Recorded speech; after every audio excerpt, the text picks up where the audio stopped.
In order to get to the why of it all, we have to start at this might be the best year of movies we've had in a long time.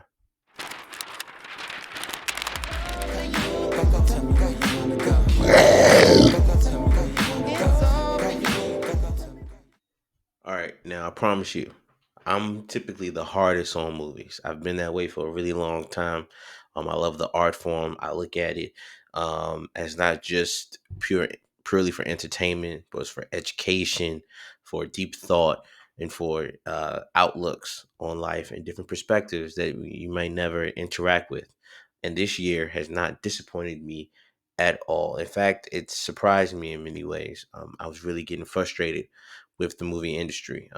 As ticket sales began to drop, it seemed as though this industry was doomed, and I was finding more radical and interesting films in small mom and pop shops, e-cinema type theaters, or just diving into movies that don't hit the mainstream. But in particular, the mainstream has not disappointed me at all this year. It owes me nothing, and I have to give that a shout out, and also um, speak of that as to why I decided to create this page. Is to celebrate that fact and to also lend a voice of support and hoping that this continues to be the case. I mean, I can recall already this year four very solid movies, if not more than that, that have really changed the landscape, and I hope to see more like those to continue to push the edge. And again, promise you, I'm a movie critic. I'm a hater most of the time. Most movies I do not like. But this year, movies like Sinners, movies like Eddington, Him, Weapons, The Long Walk have been surprises, and I want to celebrate that. So with that, let's start on a positive note. I'm going to highlight the movies that I found to be the best of the year and hopefully movie of the year contenders at the end. Sinners. Shouldn't be surprised. It should be on everybody's list. If it's not on anybody's list, then you're listening to the wrong people. All right. Centers change the game in so many ways, in which I will go into grand detail in a separate video. But Centers is absolutely on that list.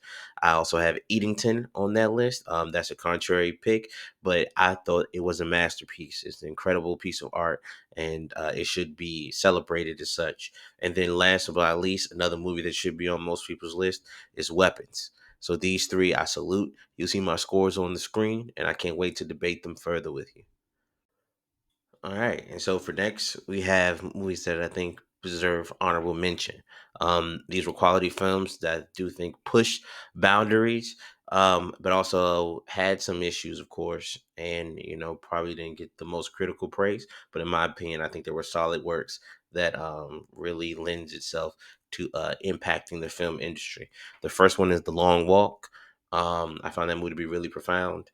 Him and Minecraft. And also, I can't forget Warfare. I felt like that movie visually, more so than story wise, was a stunning piece of work, and I'm really glad A24 was behind it and kept it as authentic as possible. And last but not least, we have to celebrate the absolute trash that came out Basura. this year. I'm a huge Spike Lee fan, and I cannot be true to you all if I don't express to you how disappointed I was in the highest to lowest. I know the movie had a ton of things going on in the background out of their control, but it absolutely should not have been put out in the form or fashion that it was in. It was a ridiculous story. I'm debating whether I'm going to trash it because, like I said, I'm a huge Spike Lee fan. I don't know if I'm going to trash it or just ignore it because Spike Lee has done such incredible work. And let's not forget the other two. Opus, trash. Love Hurts, Basura. trash. If you got through any one of these movies, I congratulate you. You deserve a Medal of Honor. I couldn't get through Opus. I still have not seen the ending of that movie. It's a painful watch. I'm not sure what was going on with that movie, what it was trying to be. The movie Blink Twice was an incredible piece of art, and that movie, it puts to shame what Opus was. I don't know what Opus was. Terrible movie. Trash, trash, trash. Thanks for watching another Real Time Critics. However, art's subjective, so I could be wrong. You might enjoy it.